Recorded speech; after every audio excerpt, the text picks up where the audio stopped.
All right, welcome to. Well, we've workshopped the name a bit. We're going to at least call our channel "Seen by Few," rather than something we've been kick shopping around before, which you'll probably see in a couple other ones. But so this week we're actually gonna we saw a movie in theaters. Like the theaters are like alive and open again. Yeah. You can go to a movie theater and watch a movie. And going to a movie theater, I realized that I don't miss it. I mean, the one thing I do like about it is that you not only pay for the price of going to the theater, but you get the COVID for free. Oh, woo! Yeah. So, These scenes, these episodes would be followed by code videos where you can't leave the house and have to watch something on streaming. hi, welcome to Although it happened to coincide with the day before I went to go see this movie. So Spider-Man: No Way Home. No Way Home. I got my vaccine booster shot, so I was exhausted. And then you were stuck at home. Well, no, could leave. Oh, okay. It's just a booster shot. I can go out and be in public, like all covered up and stuff. And I just decided to chance it because, like, I didn't. This was a movie I was worried was going to get spoiled pretty quickly, and it's one I know that I'm going to want to see. I mean, at this point in time, this is the 7th Spider-Man movie. If you need to watch a review to figure out if you want to see a Spider-Man movie, and this is the 7th movie in a series, you don't need us. You know, hopefully. I mean, this is Spider-Man 3 2, which is a sequel to Spider-Man 2 3, not 2 3. It's not 3 3 because it's not the third 3 movie. It's the second 3 movie.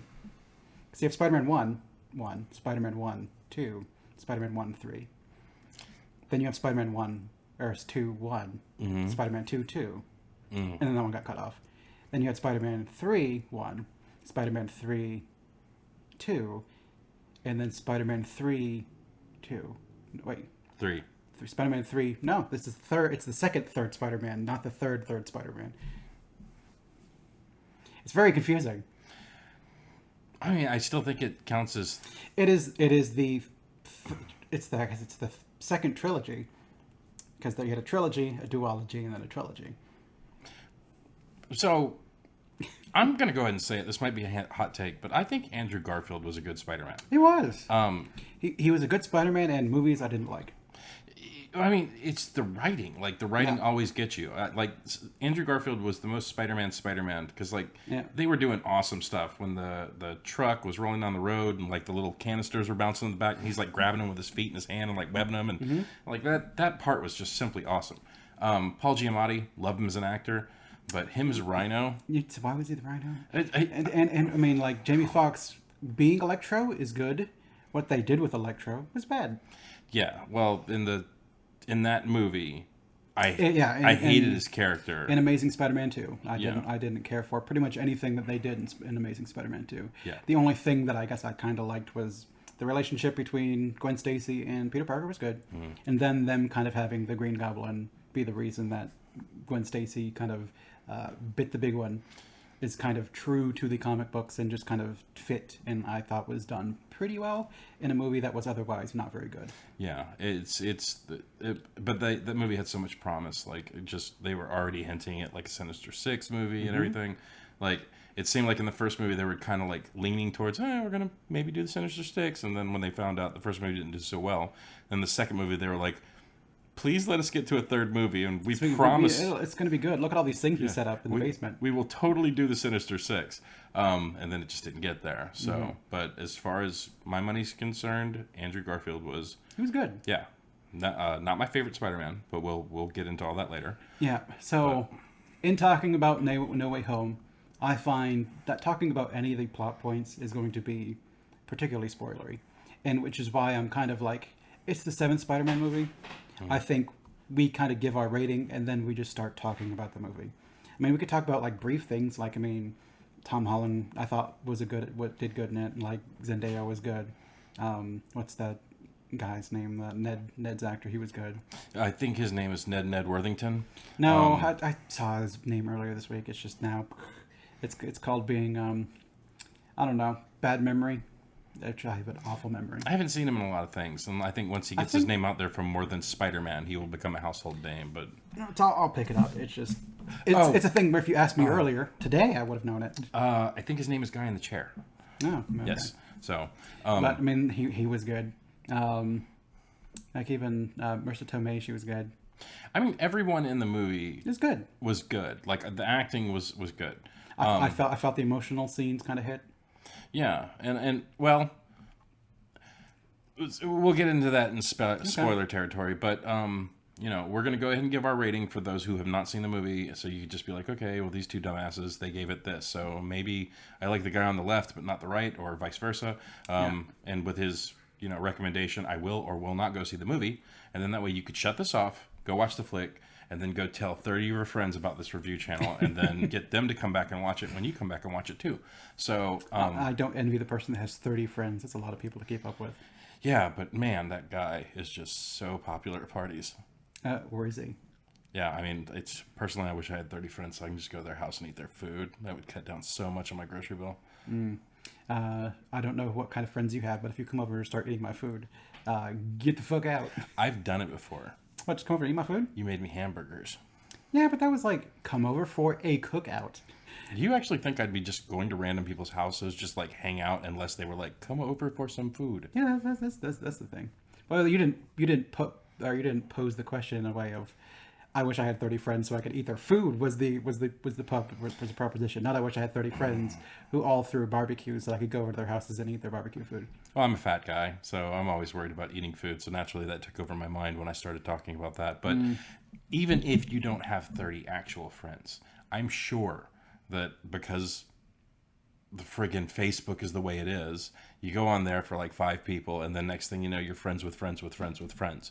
So, like I keep my Facebook like an exclusive nightclub. Very few people get in. I only keep in the people that put up the dank memes that make me laugh. If you're doing too much whining, or if I see too much of that, like, you can do it, go out there and have a great day shit, I cut you right out because I just don't have time for that. I keep my Facebook like a ghost town. It's like, we're pretty sure there's people here, but there's like no one ever around. That's one way to do it. Yeah, it's just, who uses Facebook? Your parents use Facebook. And you use it to keep in touch with your parents. Like, hi, Auntie. That's a real nice thing you did. I yearn for the days of MySpace.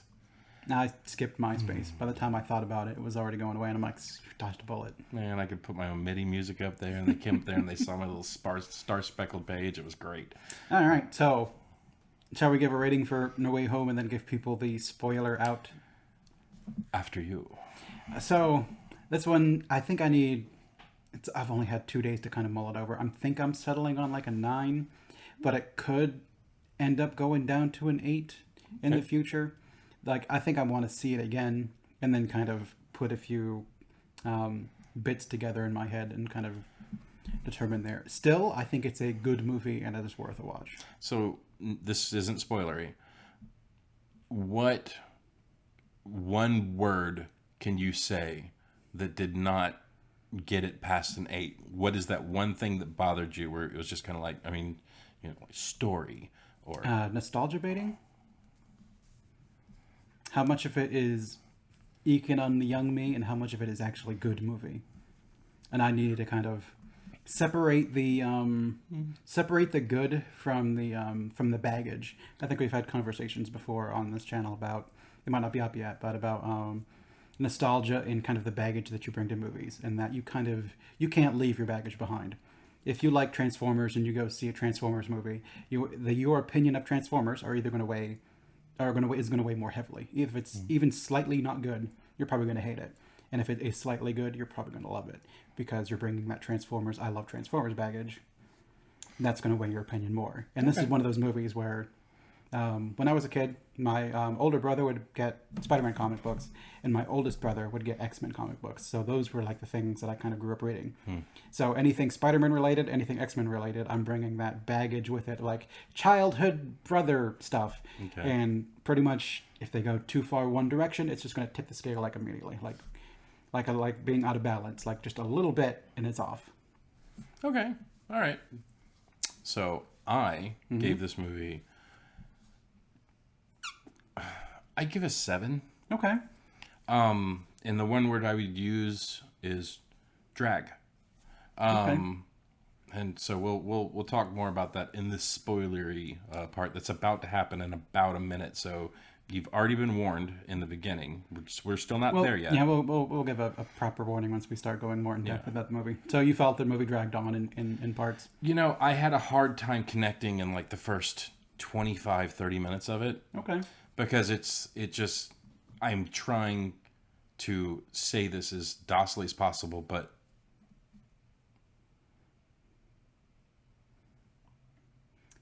what's that? What's going on? I think my spider sense went off for a minute because I think I was just about to say something bad. And I think I felt a sniper rifle level at me through that door. So shall we? Yeah. Yeah. Let's just get into the spoiler. All right. So you're sitting on a 7. At the moment I'm a 9. It might go down to an 8. But I mean, at the moment it's a recommend. Definitely. Okay. It's no matter. I mean, I could have came in at a 6 or a 5. The movie is, it's pretty. Like, it's very pretty. It's very polished. And you can tell that this was given to someone who loved this property. Yeah. Like, and I think that's what I really dig. I mean, Disney Marvel is killing it, in my opinion, right now. Like, I think this is a bit more of a Sony venture. Yes. But it's definitely got the Marvel, Disney it's leaning heavy on Marvel right now. Like, I feel like the writers at Sony, the people who churned out like the Andrew Garfield stuff and like Venom, even Venom. I like Venom, but it's not a movie that I'm just going to sit and watch over and over and over again. That's when I skipped because I'd heard that it was going to be Venom without Spider-Man, and I'm like, I don't know if I want to see it. So at some point in time, I need to go back and watch both of those movies just to kind of get caught up on them. But I was kind of hoping they'd come to a streaming service so I didn't have to pay for them. And I don't know that is a thing that's happened yet. I'm not sure. I'll see if I can find them for you. But I mean, I definitely say they're worth a watch. The first one, I really enjoyed the first one, but there's a lot of shit that makes you mad. First time someone says symbiote, you're gonna be like, "What the fuck I did?" But yeah, it doesn't matter what anyone says. You can go see someone right now that's like, this movie was utter trash. That's bullshit. You need to actually use your own opinion on this because this property is in someone's hands that cares about it a lot. Yeah. The continuity that goes between like the flicks, it all holds up. The storyline, it was just magnificent, but there was just something in the beginning of the movie I couldn't quite identify when I was, the first 30, 35 minutes of the movie. It was just kind of like, I don't know. I was just kind of like sitting there like, it's like things weren't hitting with me. But we'll talk about that more once my tongue is a little bit more freed up. Yeah, I see the red lights out there. Yeah. You make a mention of continuity. There's one thing I think I've noticed that might not be congruous with the rest of it, but that's spoilery. Okay. So we'll go into it then. So at this point in time, to recommend, this is Spider-Man 7. Go see, if you need am I going to see Spider-Man 7? You know if you're going to see it or not. Like, I don't think we're going to change your mind. You came here to see what we actually think about the movie itself. Yeah. Which I think is kind of the point. I mean, the only reason that if you're a Spider-Man fan or if you're a Marvel Disney fan, like, you've seen this movie by now, unless it was kind of like we had trouble finding tickets. Like we wanted to get like around a 7:00 show, and I had to push it all the way back to like 9:45. Yeah, whereas I went early when, like, right on Thursday when it came out, like at 4 something. Like, people aren't going to be out at 4, and I was just going by myself. I only had to worry about one seat, and there was 3. And I sat right in the middle, ruining that for other 2 people. There were nobody sitting next to me, so it's fine. I don't have to sit next to any strangers. I can be like my COVID bubble around me. Yeah, the bro seat. You went by yourself. Well, I don't want to be. I still don't want to go to theaters. I get it. Believe me, I get it. Then it's just a lot less fun. So we're gonna be talking about spoilers in let's say like 5, 4, 3. Snape kills Dumbledore. 2, 1. Okay. He was a ghost all along. Okay, so I guess the continuity. Wait. Are you not gone yet? Go.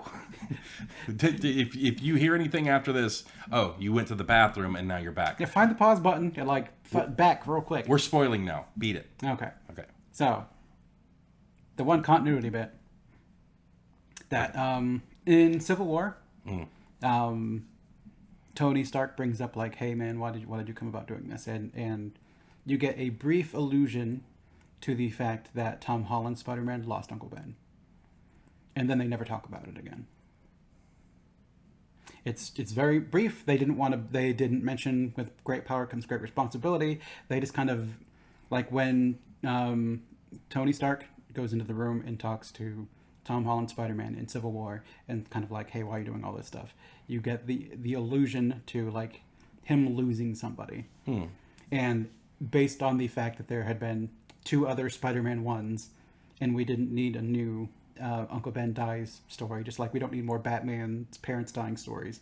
They just kind of like briefly mention it. And then they just kind of ignore that for pretty much the rest of the movies. And I think by this movie, that's kind of a thing it probably happened, but it didn't have an impact on him. So whatever. I mean, if this was trivia, you would have completely rolled over me with this one because I don't remember them really talking about that. It was a line thrown away in Civil War as kind of a brief description of why he became Spider-Man. I mean, I believe you. It's just, I guess, it's like you said, it's been done before. It's almost like somebody did an experiment in Japan where they actually went around to people and asked, do you know how Bruce Wayne became Batman? And like people who have never even seen Batman, they're like, oh yeah, his parents get shot in an alley or something like that. Like that's one of those things that people just know. And like, what do you know about like Darth Vader to Luke Skywalker? I mean, that's in pop culture, and it's hard to avoid. Yeah. Which I think is one of the reasons why. So like when this movie was coming out, the rumor mill was so hard to miss that I wonder how much it tainted my opinion of the movie, because essentially most of the people that were in this movie were known to me before I stepped foot in the theater. And I'm like, well, shit, I better go see this movie like opening night, because I'm going to be browsing YouTube and someone's going to put like a plaster picture of like Tobey Maguire in the suit like right in the fucking front and center. Yeah. And I'd be annoyed, which I got Deadpool 2'd. I was scrolling through YouTube and someone put a picture of like the antagonist as a thumbnail like on day 2. Yeah. And I'm like, I didn't know he was in the movie. Oh well. I promise you we'll never do anything like that here. No, like, it's posters. Yeah, we won't put up anything. Posters only. Yeah, we won't put up anything that's just going to like completely ruin I mean, I get it. Those who basically make it to the plate first are going to be the ones who eat the most. So they're doing whatever they can to get eyeballs. Yeah, yeah. And I get it, and eventually we might hit that, like when our Patreon is giving us $4 a week. Ooh, and I'll just be like, oh man, I'll spoil the shit out of some stuff for $6. Think of how many ramen we could eat. Oh, you could buy a whole 6-pack of like roast chicken ramen for like $6. We could split it between us. Yeah, you can even buy the ones that have the extra flavor packets. We're not going to mukbang it though. I mean, I'll eat on camera, but I will not. I'm not going to like slop shop anything. Like I'm not going to just sit here with no shirt with like ramen on my tits being like, it's so good. Watching people eat makes me grossed out. And like touching food. That's why like you see me like eat like chicken fingers with forks and knives. I don't like touching food. So I didn't even know what the term mukbang was until I listened to another podcast about 3 weeks ago. Oh, it's that soon, huh? Well, see, the thing is that I didn't know that existed. But I mean, I guess I should know that because of, was it Rule 34? If no porn, that's a if no porn of it exists, you have to make it, kind of a thing. That's Rule 35. Rule 34 is if it exists, there's porn of it, and then Rule 35 is if not, then you have to make it. You just said 35 twice. Rule 34, then Rule 35. Ah, okay. So it's if it's out there, like people are already doing it. Yeah. Like the most disturbing thing I can think of right now is like, why are we talking about that? Caterpillar chat where like someone is basically having caterpillars crawl across their face. They answer stupid questions. God, it's got to be out there though. I mean, because like I said, I didn't know that anybody was like getting paid to like eat Doritos or Chinese food while they like talk to people and shit like that. Yeah. It's that kind of It's brilliant. I fucking love living in this day and age. Well, I guess it's kind of a Korean word because you would have people come home from work and like be alone and be like, I want to sit and eat, but I don't want to eat alone. So you put on a video of someone else eating and then watch it, and it's kind of like you're eating with someone else. Yeah, but like the way I was opened up to it was a dude who was getting paid to like eat on camera, but like it was doing it to a disturbing amount. Was that Nikocado Avocado? I think that's what they were talking about, but like it's like they were making like the dude was like crying on camera like as he was eating stuff, and it's like I don't get me wrong, I want to quit my job and I want to do this full time, but I don't think I'm gonna like let someone completely debase me. Now this is past Lance, I'm sure at this point saying that. Future Lance is probably like, I'm going to shove a whole lasagna up my ass for an extra $20 on Patreon. But I mean, well, when that happens, you'll be watching Lance and Lance alone. You're going to be the one pushing the pasta plate. No. There will be no Garfield here. Well, then I'm keeping the entire $20. Then you're welcome to it. You've earned it at that point. Why are we talking about this? I have no idea. Anyways. Okay, so Spider-Man movie. Yes. So I did not catch that continuity error. However, it's like, even if they said that like his Uncle Ben or whatever, yes, like maybe this was like the Uncle Ben, since they didn't really disclose, like, is he dead or did he just leave? Like it seems to me like it was more of a he just left kind of a thing. That was beyond that line. It's someone important to me was gone or something like that. But it's like I like that. Even though Peter Parker seems to be Spider-Man in every single like multiverse, that still like the paths they walk are different. Yeah. You know, and I like that. They have to change it up a little bit because they keep giving you the same fucking porridge. Eventually, you're just going to get bored of it. But like, I like that Marissa Tomei got the line. Yeah. But I like that she said it. Yeah. I was kind of like, am I going to like that line or not? And it needs to be there. I think that's a very Spider-Man line. Yeah. But like, here's the thing. So what I was talking about drag.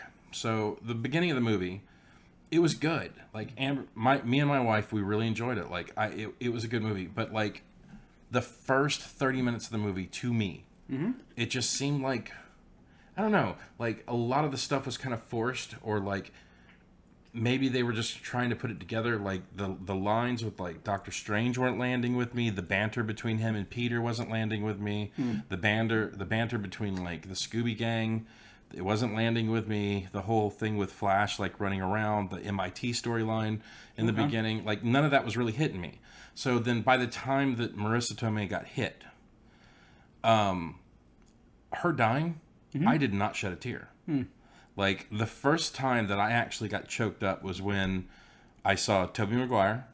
Because Tobey Maguire is my Spider-Man. Yeah, mine too. Yeah, the Sam Raimi movies, to me, they're chef's kiss. Like, the second Spider-Man, so good. So goddamn good. I still kind of get invested, like, in the second movie when he stops the train.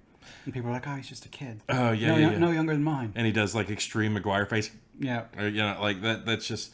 But, like, still, to me, it's little things in movies, like small attention to detail. Like, my favorite thing is, like, I don't know how he did it, or I know how they did it. They're just going to be like, arms going out, so, like, do the shoulder twist or stuff like that.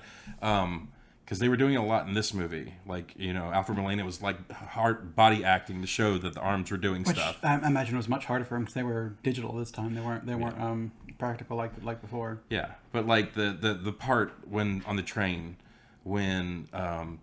Tobey Maguire stops it, and then they're just like, oh, he's just a kid or whatever. And then, like, Molina comes down at the back of the train, and, like, you see the arms grab the outside of the subway car, and then he does that body twist as they, like, stretch the door out. Yeah, I love that scene. Every single time I will stop and watch that scene, because I just think he acts the hell out of that movie. He's such a good Dr. Octopus. Yeah.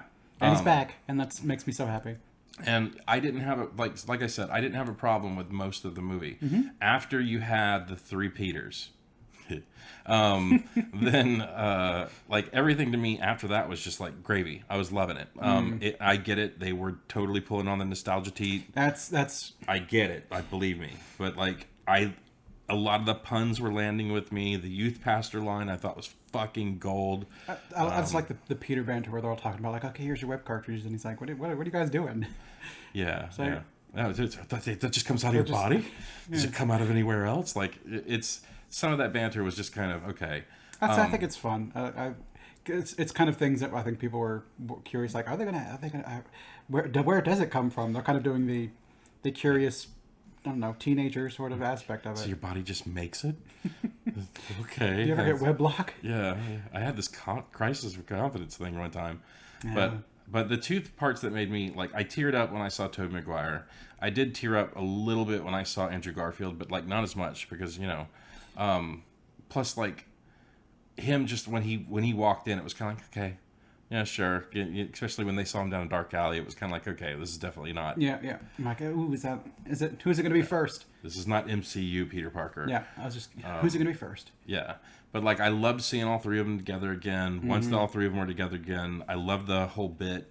I don't want to get too far ahead of myself, but like one of my favorite parts of the movie was when MJ fell.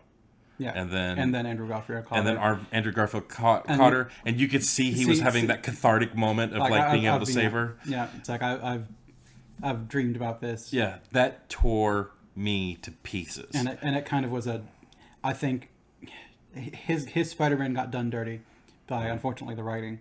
And I think by bringing him back here and kind of giving him that cathartic moment for his character, it kind of like puts a bow on his character. And that was nice. Yeah. I like that they got a little bit of wrap-up for him. I kind of wish they got more of a wrap-up for Tobey Maguire's one. I think part of the wrap-up was probably him saving Norman. I would have liked... Because there was a conversation between him and Andrew Garfield, and like during that kind of... They were making the cures scene, when like he asked how it was going, like, how do you make it work? And he's kind of like, well, it's between me and my MJ, it's working out fine. I would have liked them to kind of slip in an Easter egg that maybe he had a kid, because in the comic books his kid is May Parker, and she ends up having Spider-Man powers too. And I thought it would have been nice to kind of throw in the fact that like not only me and my MJ are doing fine, like I've got a family, I'm a dad, and I thought that would have been a cool thing to kind of wrap up.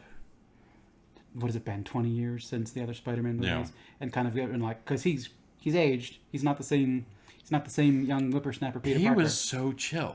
Like he was good. I mean, that's why I think the youth pastor line worked on me so well, because he was just so like, the other two are just like, hey, I'm Spider-Man. We're young and we're vibrant, and like, then you have Tobey Maguire come in, and he's just like, you kids calm the fuck down. We have a job to do apparently, so let's just kind of do the job. Yeah, he was so much more subdued. Yeah. He was the kind of the veteran Spider-Man at that point in time, and just kind of had that kind eyes sort of thing. Yeah, like it was just like that part killed me. But like I said, the movie was great. I did enjoy it. I will definitely watch it again. But like I said, in the beginning of the movie, like just the banter was not working for me. And I know that I'm probably going to be in a huge minority on that, but like it just felt all so forced. But saying that and knowing that it's a 2.5-hour movie, they probably tried to figure out where they could slim down so it wasn't a 2.5-hour movie. Well, yeah. But you still had to force all this stuff in to get where you needed to go. Yeah, because I think there were talks about bringing back the like the old TV Spider-Man. Really? For like a cameo. Nah, you don't need to do all that. I mean, I would agree. No, probably not. But it's just kind of how much stuff you want to fit into a big movie like this, and still have it be 2.5 hours. Like, how do you make? Like, where do you make the cuts, and what do you do? I was hoping they'd have a Miles would show up. I kind of wasn't, just because he's been. I mean, that's like Into the Spider-Verse thing, and they've got that done, and kind of leave that separate, because this is the Sony live action Spider-Verse. Sure, but it's like I mean, it does play into the storyline, right? Because you have. Well, I guess you have MCU characters doing their thing that's like converging all the timelines, which means that there is definitely the Sony timeline, and they're doing their little thing to fucking converge lines over there too. Yeah. So it's like they have to meet somewhere in the middle. But I was kind of hoping to at least have an appearance or like just something. Well, I think they just alluded to it by Electro, kind of like, it's like when I saw you swinging around, I thought you were black. Yeah. It's like there's got to be a black Spider-Man out there somewhere. Yeah, it was a good nod. And like I said, the all the lines, a lot of the stuff, it worked for me after May dies. So I think I liked it before that stuff too, with like them going up and kind of having the conversations with Norman. I thought all that stuff was still pretty good. So I love Willem Dafoe. I absolutely adore him. The de-aging was kind of bothering me. On Willem, it looked good, but it looked out of place, almost like he didn't know where to look. So that kind of bothered me in the beginning when he was kind of like confused. I went to my building. It's not my building anymore. I went to my house. There are people living in it.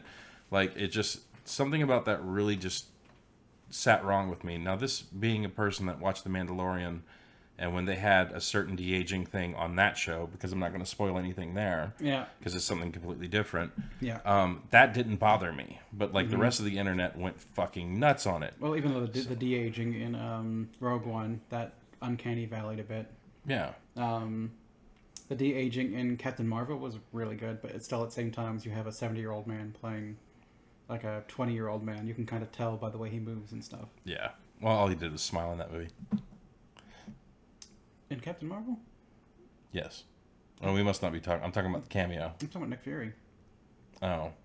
Yeah, okay. Well, see, I thought he did okay. But he did fine. Like, the de-aging was good. Yeah. It's just sometimes you see it when he moves around, because he's a 70-year-old man. Black don't crack, man. I'm just straight up saying. But, yeah, it's just, I had a problem with Willem Dafoe's de-aging. I thought Alfred Molina looked good. But, like, there's a thing that's going out there saying that maybe he's, like, a different version of Doc Ock, because he did not look like the Doc Ock that was in Spider-Man 2. Maybe. I didn't watch any of the Spider-Man movies before. I did. I watched it like that day before we actually went to go see it, just because I think Doc Ock is great, and just I love that whole thing. Would you say your name again? Dr. Out of Octavius. And they just kind of laugh at him. Yeah, I thought that. I think that's funny, but yeah, I just had a little bit of problems with Willem Dafoe's de-aging process. I couldn't figure out why they kept Thomas Hayden Church's character like looking sandy the entire time. Because I don't think they had him. They might have had his voice, but I think I saw like a cut of that was comparing Lizard and Thomas Hayden Church, and it was like reused footage. So I don't know if they had them. So that could have been why he was the Sandman the entire time. I think, and why the other guy was Lizard pretty much the entire time until like the end when he was like, I think that's a scene out of Amazing Spider-Man, and like Thomas Hayden Church like looking at his hand was like him when he was melting in the subway was kind of like recut.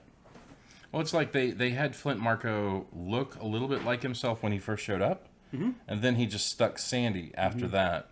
And then you had Electro, who was played by Jamie Foxx.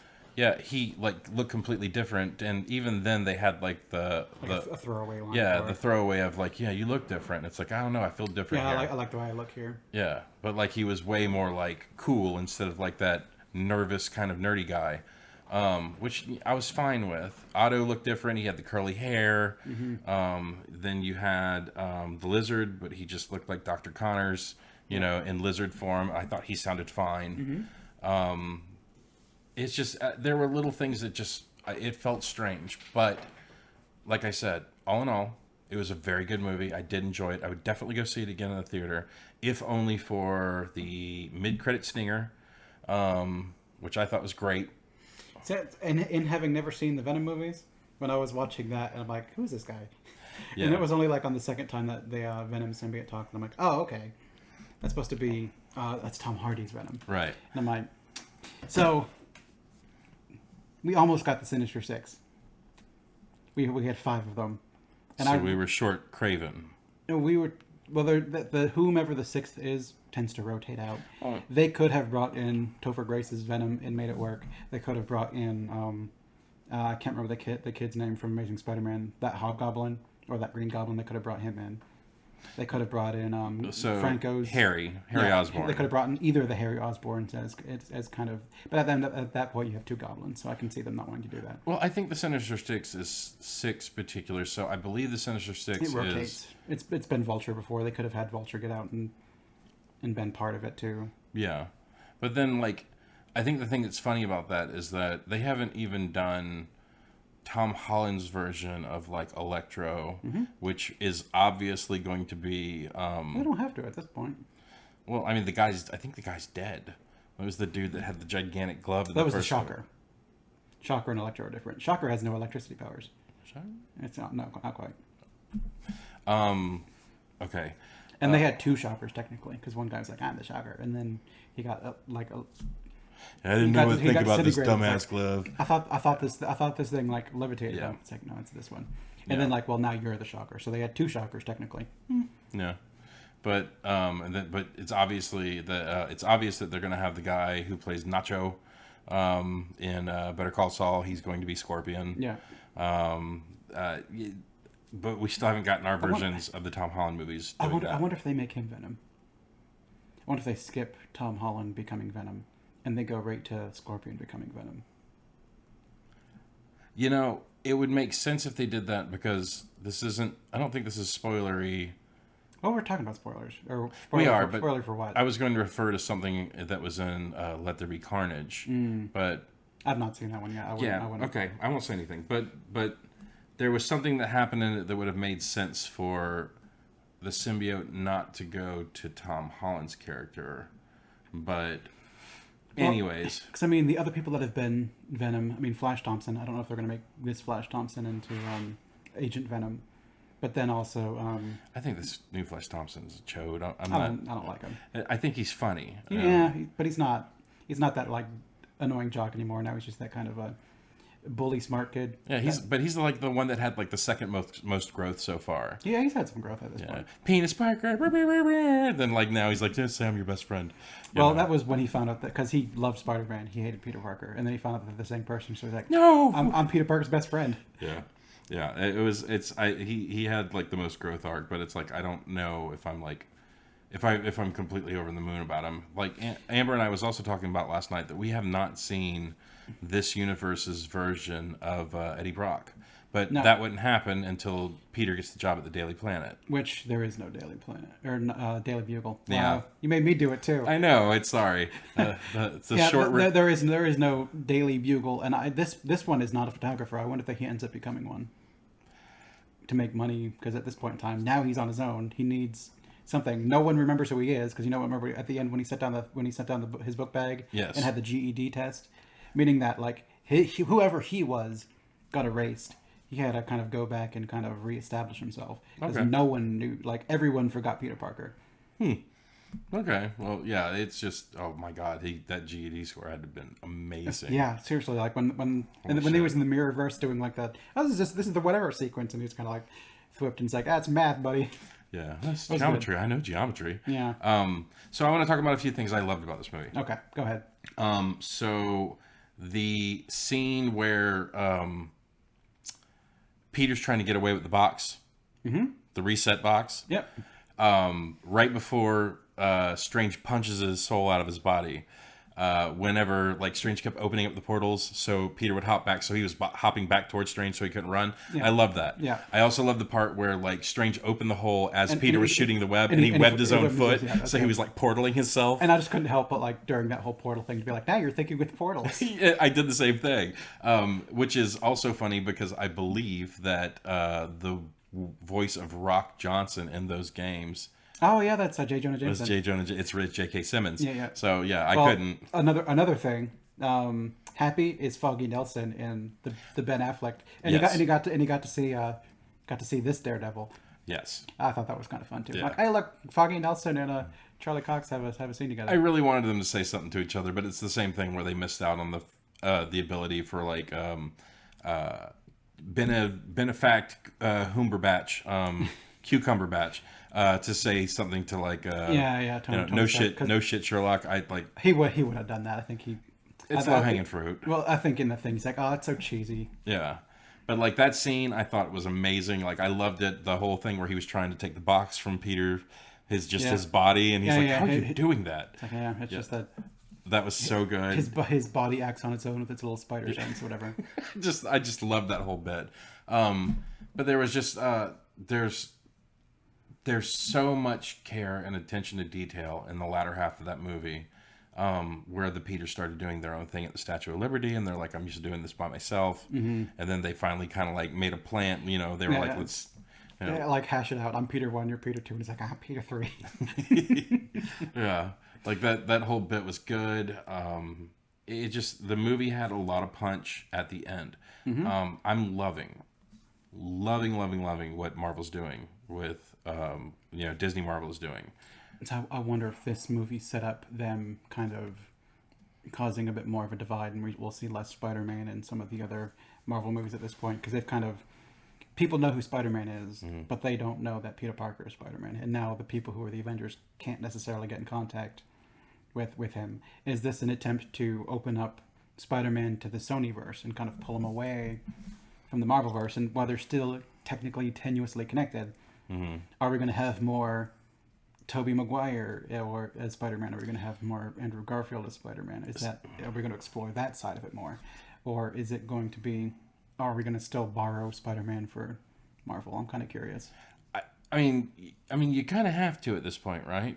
When you show Charlie Cox, who you don't have to. It could be that just kind of subtle nod that.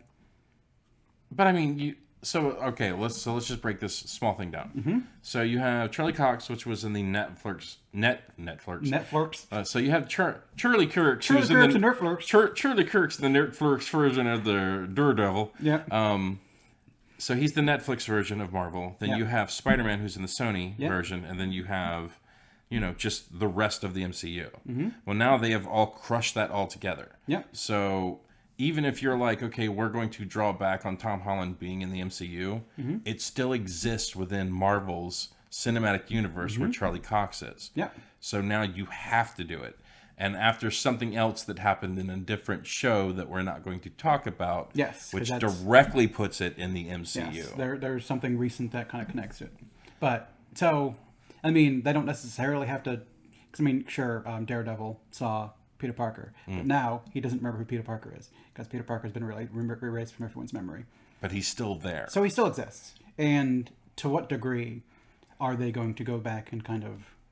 Because them showing, like, Charlie Cox doesn't mean all of Daredevil happened. It doesn't mean all of Jessica Jones happened. It doesn't mean all of Luke Cage or Iron Fist happened. It just kind of opens up the door for them to start pulling... a la carte.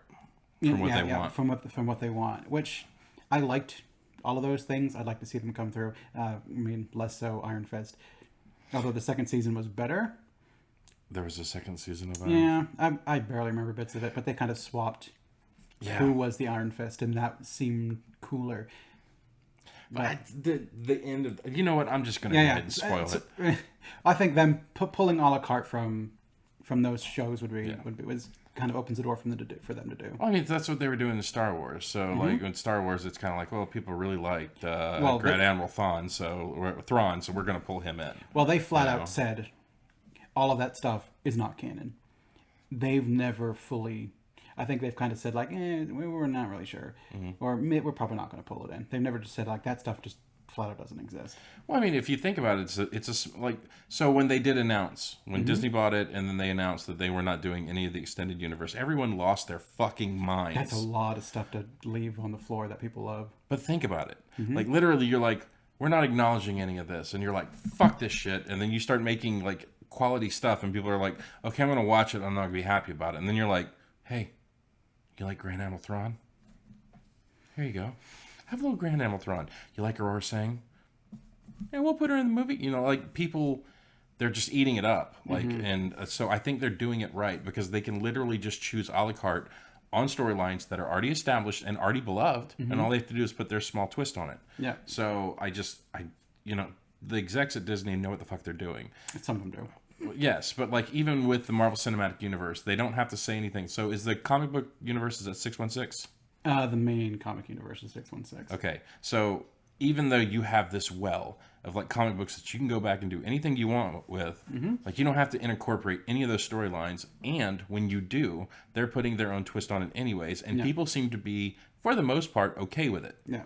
So I feel like you can kind of feel when the people who are adapting something do it well. So, I mean, we've had the conversation before where I've kind of mentioned that I don't particularly like remakes, but I tend to be okay with adaptations. Like taking something from one medium and changing it to another medium, I'm fine with. Okay. Taking something from the same medium and putting it back into the same medium, I'm less cool with. So, give me an example of that. Taking a TV show and turning it into a TV show. That is a reboot of the exact same TV show. Like taking a movie that's already existed and making it a movie again. Like we've already had that movie. But if you were to take like a movie and be like, well, we want to make it a TV show and expand upon it, that I'm more okay with. So, well, I guess like Ghostbusters, like where you had the old Ghostbusters and then you had the 2016 Ghostbusters, where if they had just said that it was all the old Ghostbusters still exist, we're just doing like a new story. They didn't do that. They're just kind of like, no, it's a soft reboot. All the old stuff didn't happen. So you're kind of left with them erasing stuff and kind of... You're talking about the female version or Afterlife? I've not seen Afterlife. Because they couldn't make up their fucking mind what they want to do. Yeah. So, the female version, I'll just go ahead and say for the record, it's not the worst fucking movie in the world. I didn't hate it, but I didn't love it. And it's only because it kind of turned us on our ear, because Amber, my wife and... me and my wife, we went and saw the movie, or my wife and myself, for those who just lost their shit when I said that. My wife and I. My wife, that. Yes. We went and saw it in the theater, and we didn't hate it, mm-hmm. but we didn't love it. Like, we walked out kind of like it was a movie that we watched that we probably won't watch again. But the thing that got me about it is that I went there thinking that Kate McKinnon and Leslie Jones were going to be the two weak ones, and they were the two best ones. Mm-hmm. Even though, like, Leslie Jones was, like, over the top with her character, but I don't think she wanted to get Winstoned, where she was, like, quiet in the background, so she had to be a little more over the top. Okay. So, and she played, like, straight up, like, ass kicker from the fucking Bronx. I think she did it well. Okay. But the movie was obviously played for laughs, so people had problems with, like, her character, but, I mean, everything was played with laughs. Melissa McCarthy and Kristen Wiig. Yeah. I thought they were going to be like the leads of that movie, but like their banter was dog shit. I got one fucking wonton and a whole thing of like juice, and like they riffed on that for like 3 minutes, and then they brought it back, and it was like it wasn't funny the first time. What made you think revisiting it? Oh, still got the one wonton. Stop ordering from the place. Yeah. It's New York City. There's got to be like 14 other places to order from. But like, it's just, I had a problem with that movie just because when they put it out, they straight up said, this is not connected to the Ghostbusters universe. Yeah. And then when it started getting haterade, immediately they went, well, it's connected to the Ghostbusters universe. And then you watch the movie and Dan Aykroyd's a cab driver, you know, fucking Bill Murray gets kicked out a window or whatever. Yeah, he gets punked, and like it was obviously not connected. And then they doubled down after the movie came out, and they were like, no, it was totally connected to try and get some love back in the movie. Yeah. And then apparently the director, I can't remember his name, like lost his fucking mind. He's like, fuck everybody, you hate women if you don't like this movie. Yeah. You know, it's not that. I will go see a female version of any movie. Just do a good movie. Yeah. Like, don't have a fucking script. It seemed like they just turned on the camera and they're like, the script says you're going to walk from here to here, and write a script to do. And then who's line that shit between it? You know, like. So I guess you can't just reboot something and expect me to be like, go to the theater and see it. Like, well, I've seen it already. I want an adaptation. Like with Spider-Man's, with the Spider-Man movies, they've been adapting comics. They've been adapting storylines that have happened. I mean, they've adapted. I think after the Civil War storyline in the comics, and everyone knew who Peter Parker was. I think he went and made a deal with Mephisto or something silly like that to kind of erase everyone's memory to reestablish the status quo. Because in comic books, you can't twist up the status quo for too long. So I think they've adapted some of those storylines into this particular Spider-Man one. I'm fine with adaptation. I like it when one medium comes to a different medium. We've had conversations about where I don't read books because I don't get the same visual sense out of them. So having them adapt to a visual medium is good for me, where I can actually see it myself. So books to movies, great. Movies to books, I mean, you can do that shit too. If you want to do a movie to movie, like, and to make it a distant sequel, like a soft reboot. Don't just throw away the old movies because you want to do your own thing and screw the old movies. I mean, be respectful, I guess. I guess the analogy I would use for what you just said was basically just don't reinvent the wheel. Yeah. The first wheel was made out of stone. Well, when they made it rubber, it was a big upgrade, but it was still the spirit of the fucking wheel. It was still round. Don't make it square. So yeah, it was just it's Afterlife to me. Have we reviewed that one yet? No, I've not seen Afterlife. Oh, okay. Watch you don't like. I don't. Yeah, it's a Ghostbusters. Okay. It's fine. I'm not interested in it. I'm gonna talk about it by myself while he's sleeping. I'm gonna give him some fucking NyQuil. He's just gonna be sleeping over there. I'm gonna be like, it was a great movie, wasn't it? Thanks for your input. You know, we need to talk about that movie. But then again, I'm a huge Ghostbusters nerd. Yeah. And just because we talked about it, I give Ghostbusters Afterlife a 9 out of 10. Go see it. Yeah, I thought this movie did a lot right. I loved that there was a redemption arc. Like, it left I don't think the other movies kind of got to where they wanted to, because I know Sam Raimi wanted to do the Sandman storyline in the third movie. He wanted to do a fourth one. And then he got shoved into pushing Venom in, which, again, I'll say, and I think we've said it in another movie, I watched Spider-Man 3, the Raimi one. It's not as bad. It's not as bad. As you remember. If you can get over the fact that Topher Grace is not great as Eddie Brock, and you can get over the voice. You hate Spider-Man. I hate Spider-Man. Let's team up and when he goes back to like having the mask on. It's just I hated that part. But it's not that bad. It's kind of got its funny parts. It's very memeable too. It really is. As it has been memed over and over again. Like the beginning of the movie was so good, and then you could just kind of tell where they just kind of gave up, and they were like, you've got like a lot of really cool beat moments in Spider-Man 3 in which he's got the black costume and he goes to like mess up Harry Osborn, and like Harry Osborn throws the grenade, like I'm gonna let you live, and Harry Osborn throws the grenade at him. He just webs it and throws it back in his face. He's kind of like, done with you. As he's kind of losing himself to the symbiote. That's good. He just straight up just did not give a shit. I'm over your shit at this point. It's like, look, like your dad killed himself. Yeah, I'm tired of talking to you about this. Yeah. Fucking get over it. And the funny part was about that particular movie, and I think that's why it's grown on me, is that by the time in that point where Harry's just crying about it, you're just as the audience member are like, seriously, fucking move on. So you're totally. I think you cheer for him because you're like, that's not Spider-Man, but I would have done the same thing. Yeah, I mean, Spider-Man with the symbiote becomes kind of a dick. Yeah. So I want to ask you a question. Yes. Is there anything else you want to talk about this movie at this point? Because there's a lot of stuff we could talk about. I mean, there's a lot of little things. I like Sandman shows up, sees Spider-Man. It's like, hey, cool, it's Spider-Man. I'm going to help you get Electro, and then afterwards, they're like, wait a minute, you're not Spider-Man. Right. Yeah. So I thought that was kind of cool as a way to kind of take Sandman at the end when he was kind of like redeemed a bit and kind of get him on the side of the villains to be like, I don't know this guy. Like, this is not. I just want to go home. Spider-Man. I just want to go home and see my daughter. Yeah. And kind of like why he's teaming up with him. I think they did Electro much better this time around. Mm-hmm. I was glad to see Jamie Foxx was good as Electro. Before, he was just in a bad movie. So I would like to point out, Spider-Man bad guy is a small interpretation by myself. Mm-hmm. You have Dr. Connors. I'm a brilliant college professor, and I do this and that, and I tried to rebuild my arm, and I turned into a lizard. Dr. Octopus. I'm a brilliant fucking scientist that works like in all this mechanical stuff, and I'm just great. Then you have, let's say, Electro. I'm an architect. I was doing all this stuff. I'm very, very smart at what I do. Then you have, let's say, Norman Osborn was a scientist. Yeah, I'm a scientist. I'm a leader of business. I do this. And then you have Kane Marco, Sandman.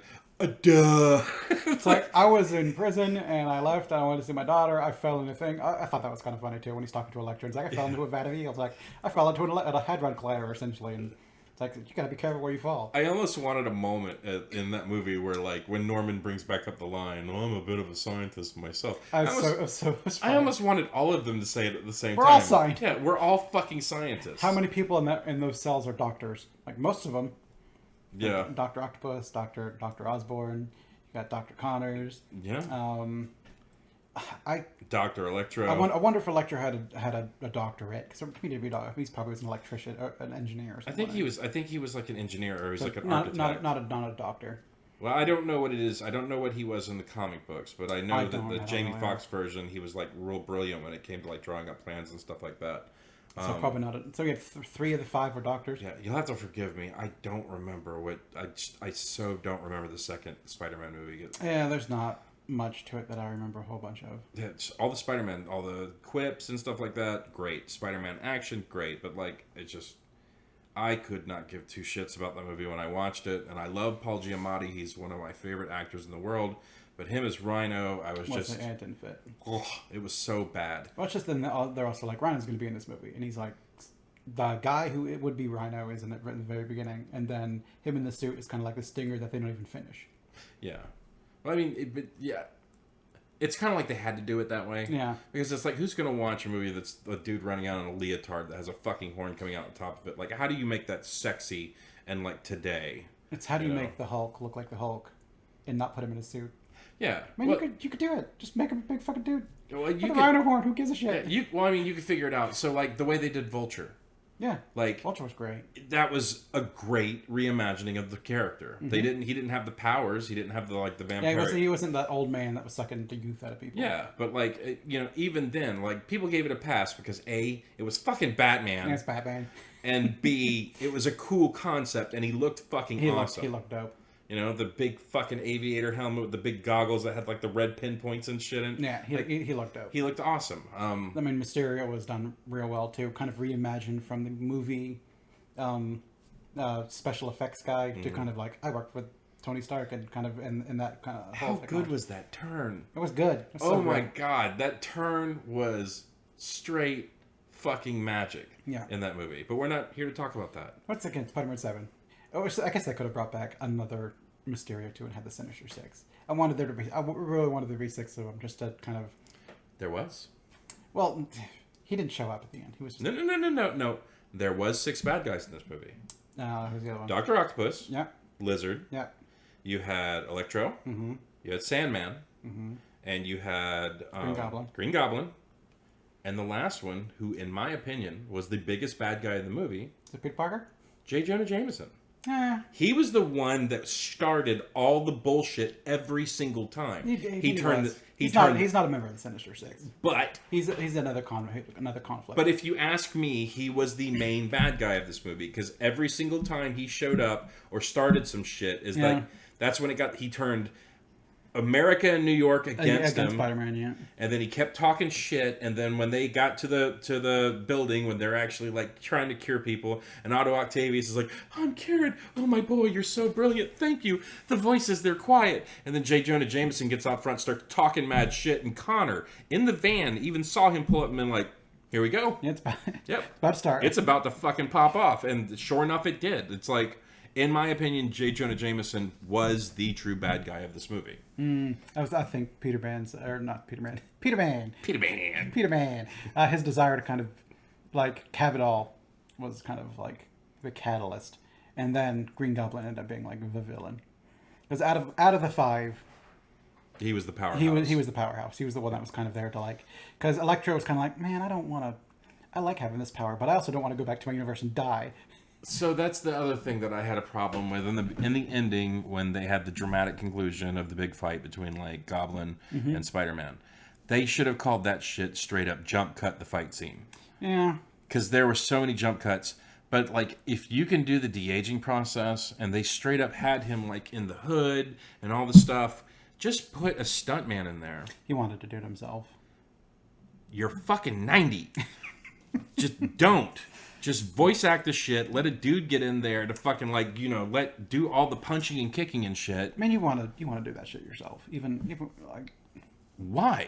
Like to help you embody the character. Because I mean, if you're going to be there to be the Green Goblin, like be there for as much as you can. I'm sorry, I am not going to buy the fact that a 90-year-old actor got his ass straight up kicked by like a 25-year-old kid, or that he can at least hang. Like I bought it. William Dafoe just needs to do what he does good. Give good Dafoe face. Yeah. And just spit out those fucking mad lines. Not a friend face, a Dafoe face. Yes. But like it's just that was the part I had a problem with because it seemed like there were so many jump cuts in that last scene. And I guess I'm used to it at this point in time. Movies do it all the time. And then I had a problem with Seabiscuit stepping in. Tobey Maguire. Yeah. Because they did the line, it's, "Oh, my back, I had back problems. Oh, I know about back problems." I kind of like that. Just, and so it was, I think, one of the only times that really like just Andrew Garfield and Tobey Maguire got to talk. I mean, what are they going to talk about? I mean, but like, Tobey Maguire's old. Yeah, and it's just that kind of old joke. But Tobey Maguire was like the man when it came to the spider sense. Mm-hmm. Like all those movies, like I remember all the long takes of like the fly flying through the air and like everything gets fucking still. But like he didn't straight up see that Gobby was going to punch his ass in the back. Yeah, and he got pierced, and it's just kind of like, okay, I get it. You need that moment of like. Yeah. And it's like, I've been stabbed before, no big deal. And it's like, it seemed like it was a pretty serious one. I'm Spider-Man, it's not a big deal. Yeah. But like, you needed that moment. But like, I would have. Yeah, you should have been able to Spider-Man. Or did the spider sense go off and he was like, I need to show this kid. Or it would be like, if I get out of the way, it's going to stab him instead. Yeah, he's going to kill him. Yeah, he's going to kill him and the rage is still going to stand there. He needs to see that like this thing is a monster and it needs to be taken care of. It needs to be vanquished. And it's not going to make you feel better. Yeah, like I told you in the beginning. So because out of the 3 of them, I guess Tobey Maguire is the one who like had the kind of comic book origin where he saw the guy who killed his own. He went after him. Yeah. He like was the reason he died. He didn't kill him directly, but he essentially went after him, and because of him, he died. Yeah. He knows that going after this person and killing them is not going to make the pain go away. you kind of had to have that compassionate Toby eyes, be like you don't want this. This is not the way to let me save you. Don't do what I did. Yeah, you had to have that school marm Toby Maguire that those just wise and kind eyes. Yeah, the mothering youth pastor Spider-Man to be there. That's kind of why I wanted him to throw in that he has a daughter, May, because he kind of seemed kind of a bit more mature and fatherly.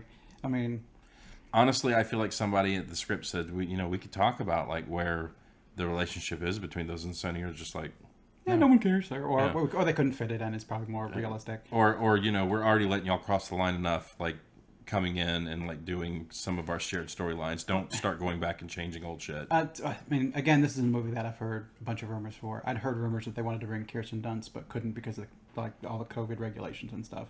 So maybe they would have had a scene in which we got to kind of see whereabouts they are at this point in time. Because I mean, I'm curious about it, just because I want Tobey Maguire to be okay. He's like your old buddy. And it's been, how long's it been? 20 years. You like. We're old. Like, occasionally you get that message on Facebook or something and be like, oh, look at that. My old friend from when I was in middle school is getting married. Right. I wonder how he's doing. I'm not that old so-and-so I've not talked to in 20 years. I just hope he's doing good. You know what I just realized? So we're sitting here talking about, like, oh, I love Tobey Maguire. It's like, it's like so many people who actually, like, consume YouTube these days, they're, like, coming here to, like, watch us talk about, like, Tom Holland. And here we are talking about, old. Like, yeah, it's like, oh, my Spider-Man was a guy that, he couldn't act his way out of a paper bag, and, he would just, you had a good director, but he wasn't that great, and it's like, who wants to watch two old farts talk about? That's hence my 9 possibly being an 8, because this movie, the things I love about this movie is the nostalgia of it. And granted, like, I think, like, for me, like, Aunt May dying and, like, Tom Holland being, like, crushed, I mean, it affected me.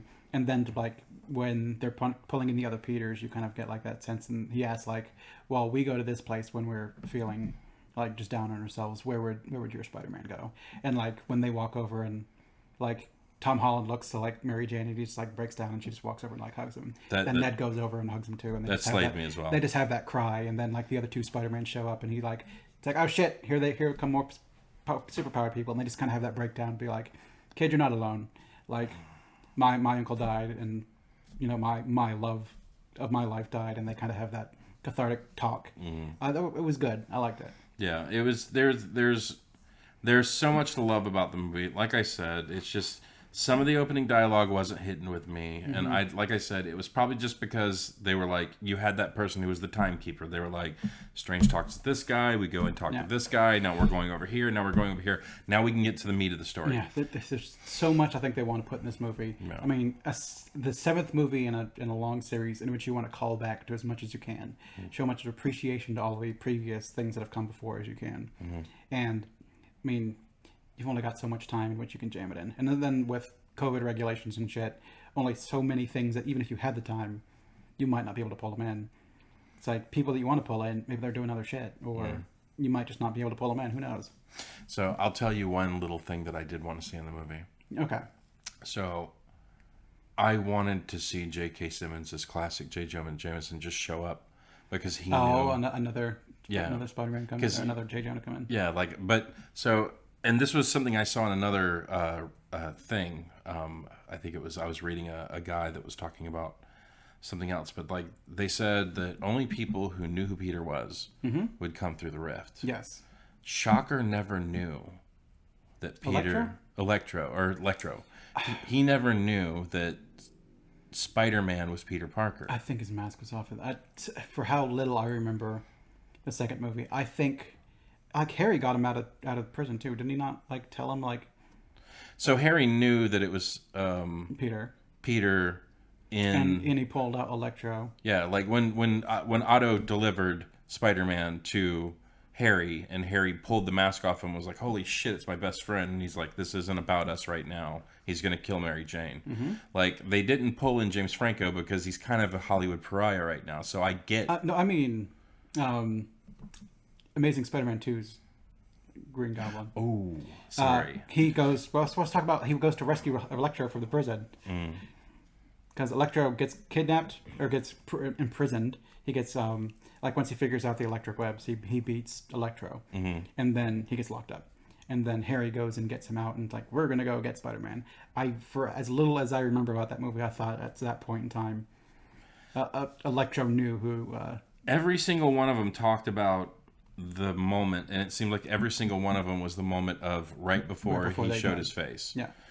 No, before he showed his face, because he was like, I had Spider-Man in my grips, like I had him. His head was in the thing, and then I was here, and that was right before his mask came off, and he found out that it was Peter Parker, or like. I thought Green Goblin was. Green Goblin figured it out at the dinner. Yes. And he didn't get pulled over when he was going to dinner. He got pulled over when he was like I think it was when he's about to die.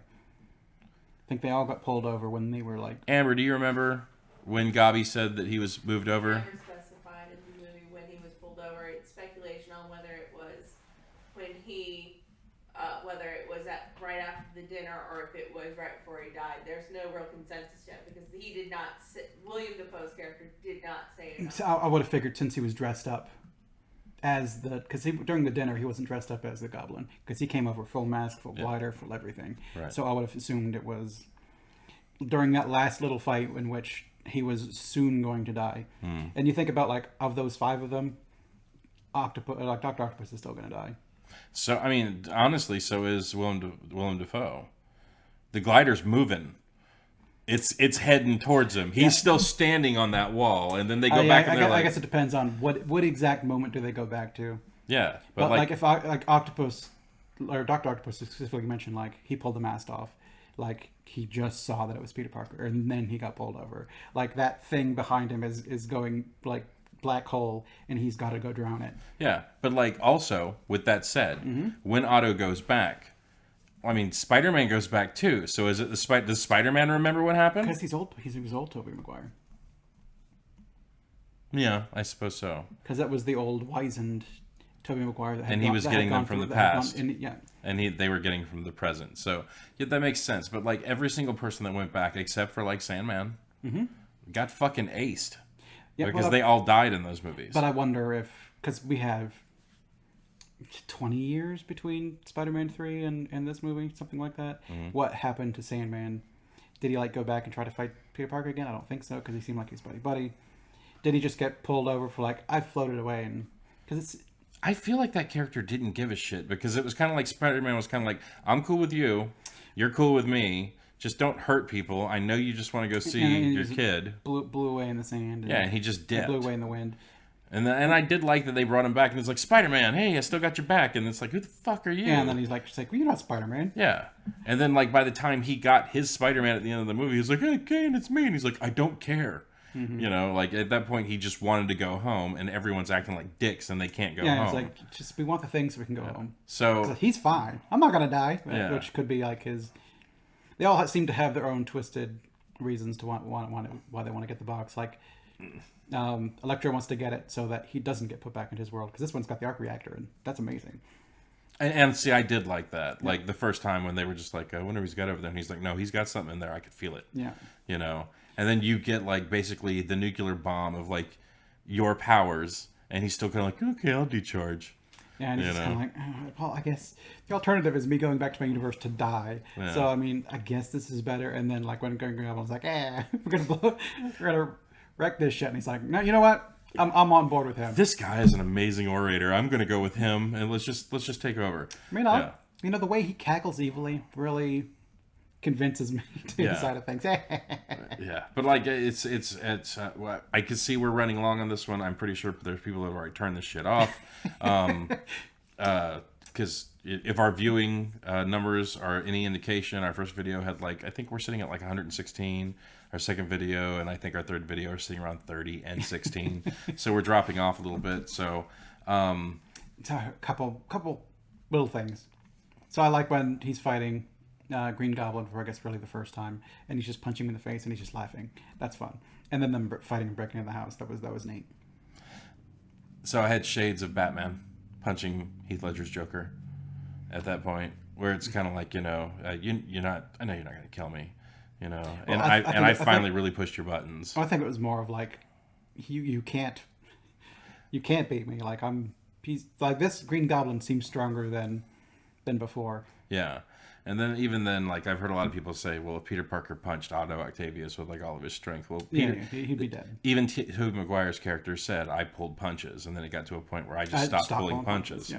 So yeah, that's just Spider-Man's character. He hits you as hard as he needs to stop the fight. And he wasn't hitting him hard enough. So I thought that I liked just him hitting him in the face, his face not moving, and him just laughing at it. Like the Green Goblin laugh is so good. Like Willem Dafoe is such a great Green Goblin. And then I also liked at the end when Dr. Octavius pulls the arc reactor and he's just like, the power of the sun in my hand. It's like, this would fix everything that I like. Here it is. This is the culmination of my life's work, and it was done by somebody else in a different universe. Oh, was he holding it when he went back? Did he hand it back to Peter Parker? I think. Did he? I don't remember. Like I don't imagine. I'll have to watch that again. Oh, did Dr. Octavius go back to his reality with the arc reactor, and how much would that screw things up for that world? I'm fairly certain that was not a thing that happened. He must have, but I don't remember seeing it. You know, I think I do remember it. I think he had his moment of holding it, and then like Tom Holland walks over and he's just like, "Here you go." Okay, maybe he did. Because he's a good guy now. Yeah. Well, he was always a good guy. It's just he got fucked by the arms. All right. So, is there any good points, bad points you wanna? It's the movie's just got great action. It's got great direction. Like I said, the banner's a little hard in the beginning, but once you get past that and you get towards like the meat of the movie, it's great. Like once everyone's like, fuck it, we're not being cured anymore, then that's when the movie gets off to a rip. I've always said in the past that you cannot have multiple heroes and multiple bad guys and make a good movie, i.e. the Penguin and Catwoman and like the old school Batman movies. I thought you're spreading out the attention too much and you're asking too much of the audience. This movie I felt like did it perfectly well. Like I think you it's the same reason why Avengers works, is because most of those people already have a movie. So all of the villains in this movie, none of them are unique. They've all been established. So when they pull in the Green Goblin, you're pulling in the baggage. So that is why I'm at the moment I'm sitting at a 9. It might be an 8 because I wonder how much of it is just me liking the movie, and how much of it is it that it is actually a good movie. And without the baggage, is it a good movie? It's probably still a good movie, but probably not as much. I think it's definitely pulling on your nostalgia buttons a little bit. The dog is pushing my buttons right now. It's been an hour. We need an hour and a bit. She needs a walk and a potty. So, yeah. But no, it's just the mid-credit stinger. Good if you've seen the other movie. The only other thing that I had kind of a complaint on was like the after-credit stinger was just a trailer for like the Doctor Strange movie. Which don't get me wrong, I was happy to see it, but it's kind of like Marvel has kind of trained us now to sit through the credits. For something. Like sometimes it's just like an extra little joke. Like even with Spider-Man: Homecoming, it was just kind of that expectations. It's a bit patience. Yeah, patience. Yeah. Captain America coming out and telling you about patience. Yeah. So I would have liked something a little bit more. I mean, I saw the back of America Chavez, so I'm like, I've vaguely seen her in a couple of like Marvel games that I've played, and she seems cool. But she's one of those newer characters that I'd have to still read comic books to know more about her. But I think, like, is she going to come out in the Marvels movie or whatever? Like with Miss Marvel and she's definitely Captain Marvel, American Chavez, and she's definitely going to be up front. They've made a Marvel Legends figure of her now, so. So I'm kind of like, ooh, she's going to be in that movie. So I'm curious to know more about that particular character because there's just so many comic books I have to go back and read. I'm done. Yeah, well, I would like to, but how much money is it to go? I do like graphic novels.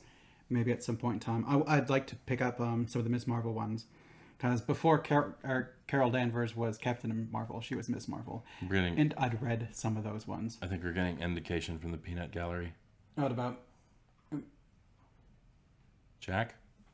Are we being too loud? I just thought I heard him. Oh, sorry. We're recording this late at night and we've got the baby in bed. So anyways, I think we should wrap this up. Go see the movie. I'm giving it a solid 7. I don't want to do half, so I'm just going to stick with a 7. Yeah. Super enjoyable. What it did right, it did very, very right. you might not see the problems with the banter like I did, because it, like I said, it seems like I'm in a minority on that right now. Yeah. But the action, awesome. Yeah. Ending storyline, awesome. The acting's good. Yeah. And any other last little? So you say, go see the movie. Hopefully, if you sat through all this, you've seen the movie. But I mean, I'm thinking 9. If you're like heavy into the old movies, you're probably gonna like it a lot. I would go like if you're into the old movies, you've seen it already. So I will say one last spoiler that I wasn't going to say originally. So, as long as it's about this movie. Well, it is like, okay. So the other bad guy that shows up is Bonesaw, and like when he's like, "I got you for 3 minutes of playtime." They didn't have to play out the 3 minutes in real time. I know, but like that was the whole end of this movie where like Bonesaw's whipping all 3 Peter Parker's asses for beating his ass in the ring. I thought it was a bit unrealistic when the Lady Liberty, Captain Lady Liberty, lowered down the cage around the 3 of them. But see, I like that. And then like the dude that's like, "Let's get ready to rumble," like standing on top of the cage. It was nice to see Bruce Campbell again. I won't lie. Yeah, I just everything about the movie was really, really good. But my favorite character was totally Bonesaw. He was so good. Like I thought they animated Macho Man Randy Savage well, even though it was Hulk Hogan and they were just putting a Macho Man face on him. And you could tell. Yeah, you could. Like Terry's arms have gotten a little floopy. But yeah. Anyways, just go see the movie. All right. So thank you for watching. I've been Nick. I'm Bonesaw. Bonesaw is ready for this to be over. I'm Lance. All right. Have a good evening, afternoon, or morning, whatever you're doing. Whatever it is.